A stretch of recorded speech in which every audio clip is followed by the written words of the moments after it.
mana titik tidak masuk akalnya? Di mana titik tidak masuk akalnya? Aksara film passwordnya. Aku kaya! Hai guys, oke mari kita absen dulu si paling komen tercepat di video sebelumnya. Ada Agares, Angela, ada Fakta, Rizky, Yanti, Elsa, namaku Gold, Begunal Dika, Valen, Erik, Sky, Fatur Rahman, dan buat seluruh para pecinta film grafik ekstrim. Banyak kali cuy, gue nggak bisa sebutin dah. Oke, daripada berlama-lama lagi, mari kita gaskan.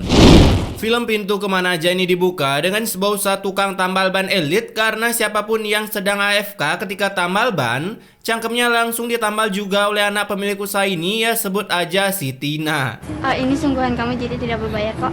Gila cuy, tambal ban plus free seruput teh.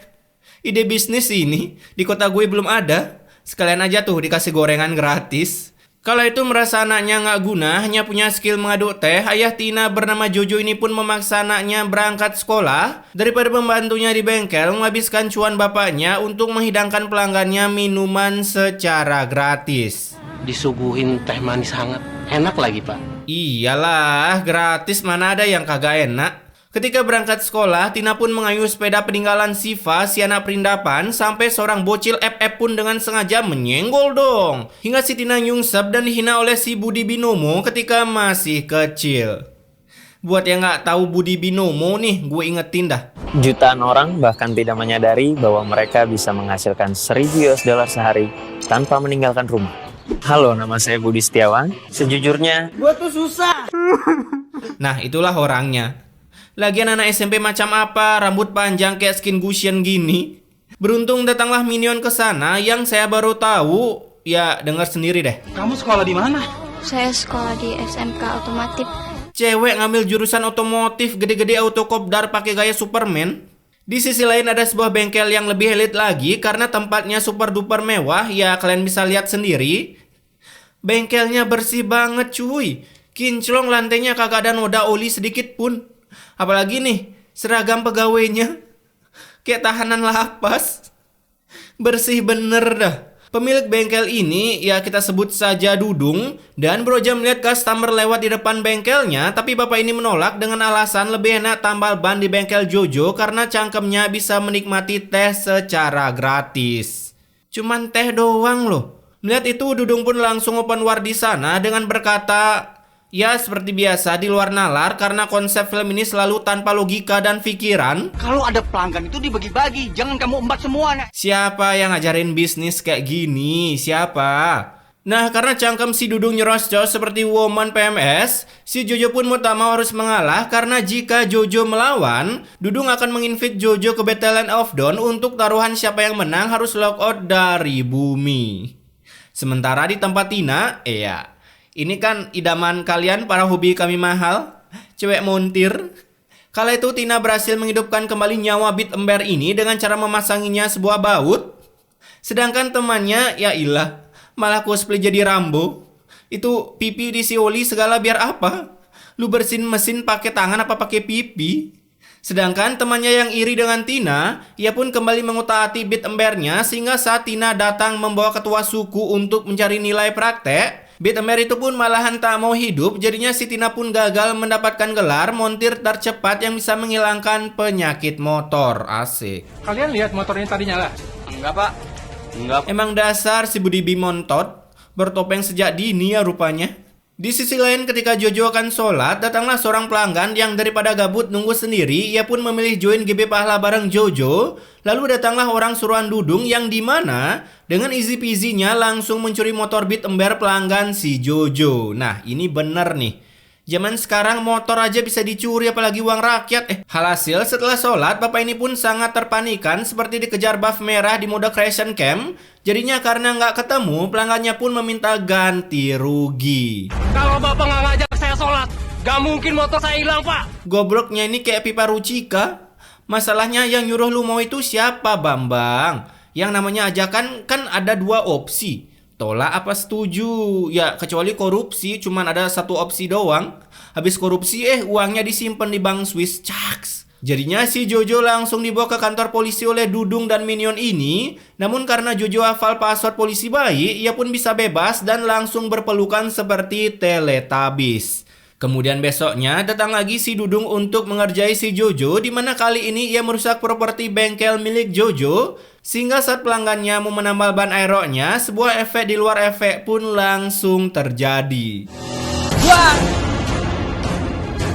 Realistis sekali cuy apinya. Nah, akibat efek api-api gratis dan asap fogging itu, si Jojo pun harus dilarikan ke rumah sakit, hingga membuat Tina harus meneteskan insto dari matanya karena takut nyawa bapaknya berflicker. Beruntung kala itu dokter kematian belum tercipta di zaman Megalodon ini, jadinya sang dokter pun memberi pengumuman kalau Jojo hanya terkena luka bakar di pipinya, sehingga karena luka bakar ini, bapaknya pun harus mengutus Tina menjual segala barang-barangnya demi biaya pengobatannya. Kala itu di bengkel Dudung, ia pun melihat dua buildernya yang sedang rebahan santuy. Alhasil ia pun langsung mengultinya menyuruhnya lanjut bekerja. Masalahnya kan nggak ada pelanggan. Itu mekanik disuruh kerjain apa, Bambang? Setelah melakukan ulti, si Dudung yang diberi akal tidak sehat ini, ia pun berniat menebar paku di jalanan. Sehingga 1 minggu kemudian, bengkel Dudung pun auto rame dipenuhi oleh bapak-bapak ini. Terlebih lagi saat mau membayar, bapak-bapak ini pun terkagetkan karena ongkosnya seharga 5 porsi nasi padang. Tambah angin di belakang Pak ya, sama di depan. Itu semuanya 50.000 Pak. Buset, tambal ban doang 50.000. Di tempat gue 20.000 udah sepaket depan belakang. Tadi Bapak nambal ban belakang ya? Sama nambah angin di depan ya? Iya. Itu semua 100.000 Pak. 100.000 dong. Itu ngisi anginnya pakai kentutnya Dudung kali ya, jadi mahal. Kalau gini terus mah sebulan auto DP Pajero. Alhasil 2 minion yang tak terima dengan harga yang mahal, ia pun langsung lock out dari sana daripada harus terkena penyakit kanker alias kantong kering. Di sisi lain, si Jojo yang udah agak enakan, ia pun mulai kembali membuka usaha tambal bannya karena udah saking bosannya main ML saran di rumah. Namun di hari itu juga, ia pun harus sepi pelanggan akibat para pelanggannya berpikir kalau Jojo udah bangkrut. Kala itu saking gabutnya menunggu, si Jojo pun sampai rebahan santuy dan karena udah muak tak dapat pelanggan, ia pun mencoba datang ke masjid berharap dengan GB pahala dirinya bisa di GB juga cuannya. Tapi saat datang, ia pun mendengar berita kalau Marbot di sana sedang pulang kampung, jadinya si Jojo pun harus mengambil alih posisinya supaya ia bisa mendapatkan pundi-pundi cuan. Selesai sholat, Jojo pun datang ke warung Bu Judes dengan alis yang sangat tajam setajam cangkemnya berbicara. Karena saat Jojo mau ngutang, si ibu menolaknya dengan alasan seperti ini. Banyak ya anak yang pada kelaparan, tapi nggak ada tuh yang ngutang sama saya. Ya karena ibu nggak ngasih, ya jelas nggak ada yang ngutang. Lagian kalaupun anak kelaparan itu bisa bayar, ya sampai nggak ngutang ke ini mak, ya nggak bisa disebut anak kelaparan lah Bambang. Kan dia punya makanan. Saat balik, raut wajah Jojo pun terlihat seperti habis terkena mental karena baru kali ini ada minion yang mengulti seorang MC. Namun karena Tina adalah orang terpintar di dunia pintu gerbang ini, ia pun mampu mengubah keadaan menjadi sebuah tips and trick. Nanti kalau aku lapar, aku tinggal minum aja yang banyak.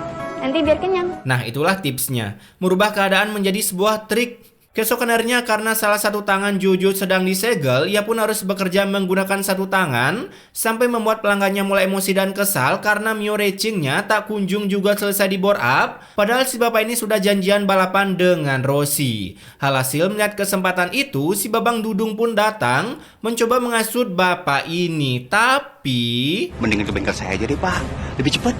Malas. Awas. Niat menghasut malah kena mental. Beberapa menit setelah si bapak ini selesai bore up Mio embernya, ia pun malah balik lagi karena saat adu mekanik dengan Rossi, ban motornya malah tiba-tiba pecah. Jadinya ia pun langsung komplain kenapa ban motornya tak di-upgrade menggunakan vibranium. Kala itu datanglah Tina mencoba menjadi wasit di acara pengaduan cangkem antara Minion dan MC ini. Namun daripada bapaknya gagal dapat cuan dan Tina harus menghilangkan lapar dengan trik minum air segalonnya, ia pun terpaksa harus mengeluarkan skill penambalan bannya yang ia peroleh dari sekolahnya. Asik, jago kali woman ini.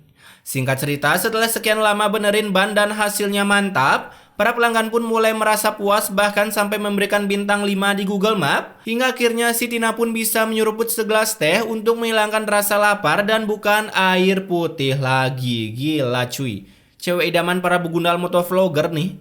Keesokan harinya datanglah si Tina ke bengkel bapaknya karena mulai sekarang ialah yang menangani para pelanggan di sana. Mulai dari ganti oli, servis karburator.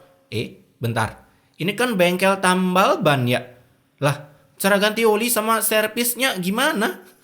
Kan nggak ada alatnya. Alhasil si Dudung yang melihat itu, ia pun nampaknya mulai kepanasan seperti para koruptor jika tak diberi kesempatan menilap uang rakyat. Aduh. Jadinya malam harinya si Dudung menyiram pos kamling si Jojo dengan sebuah kencing titan. Namun beruntung kejadian itu dilihat oleh Tina yang langsung mengutus 2 minion ini untuk mengejar si Dudung yang lari menggunakan ulti Zilong. Dan tertumben banget, para minion ini bisa diandalkan karena ia bisa menangkap si Dudung walaupun sudah lari sekencang Super Dede. Minion di film Pintu Gerbang ternyata udah di-upgrade ya. Tumben kali berguna. Nah, kala itu agar tak jadi ditransfer ke Polsek, si Dudung pun harus melakukan sujud syukur di kaki si Jojo. Karena dengan ketololan hati si Jojo, ia pun mau-mau aja memaafkan Dudung hanya dengan sebuah video klarifikasi. Lalu besoknya setelah tobat, Dudung pun mencoba berbuat baik dengan memberikan Jojo nasi, bahkan melakukan GB pahala bareng-bareng di masjid. Tapi bohong. Jangan mimpi, Ana. Semua ini aku lakukan biar aku aman dari amukan dan kecurigaan warga. Dobleh. Malam harinya para bapak-bapak di kampung sana pun meet and greet untuk menggibah tentang pasukan begal yang sedang push MMR di kampung sana. Nah, ini dia sosok begalnya. Wih, unyu-unyu kali bapak ini ya. Walaupun berotot tapi lemah gemulai. Dimana saat begal ini sedang acting temannya mau mati, ada seorang woman yang datang membawa mobil berniat menolong, namun tiba-tiba lehernya dikarate oleh si begal hingga akhirnya berhasil mendapatkan jackpot mobil. Ya ilah, ada ya orang pingsan alisnya nekuk gitu. Dibawa santai aja mbak, lemesin aja badannya, jangan serius gitu. Dan usut punya usut, dalam dibalik pembegalan ini ternyata si Begunal Dudung yang menjadikan begal pekerjaan sampingannya. Dudung. Bengkel sepi jadi begal pun jadi. Di sisi lain saat Jojo dan Tina menunggu hujan reda, ada korban begal yang tiba-tiba pingsan lagi tepat di depan bengkelnya. Tapi ketika Jojo ingin membantu menemukan si begal dengan menelpon ladusing, wanita ini pun malah menolaknya. Bu, lebih baik kita lapor polisi aja ya.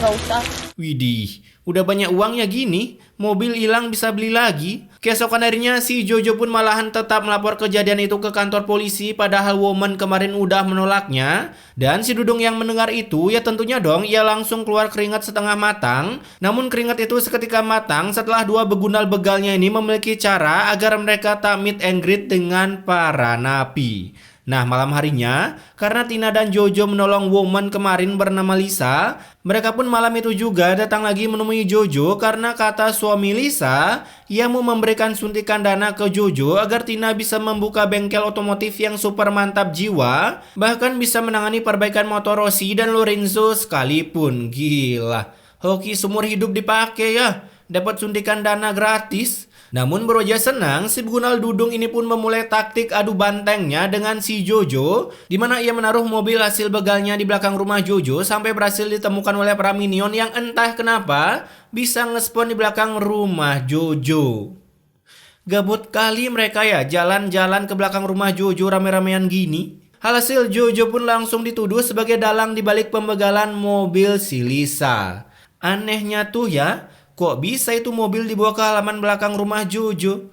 Cara masukinya gimana cuy? Kala itu mulailah suami Lisa yang ternyata ketua skuad ladusing ini datang ke rumah Jojo karena barang bukti bahkan STNK mobil pun sudah ditemukan di rumah Jojo. Sedangkan Tina yang baru datang ia pun begitu kaget karena mulai sekarang ayahnya sudah sah ditransfer masuk ke jeruji besi. Buset dah, gampang kali ya bikin adu domba. Malam harinya si Tina yang hidup sendirian di rumah, ia pun mulai mendoakan orang yang memfitnah ayahnya agar cepat terkena azab. Dan benar aja doa itu pun didengar karena di malam yang sama, 2 begunal begal ini pun langsung didatangi oleh polisi dan langsung melakukan kejar-kejarannya.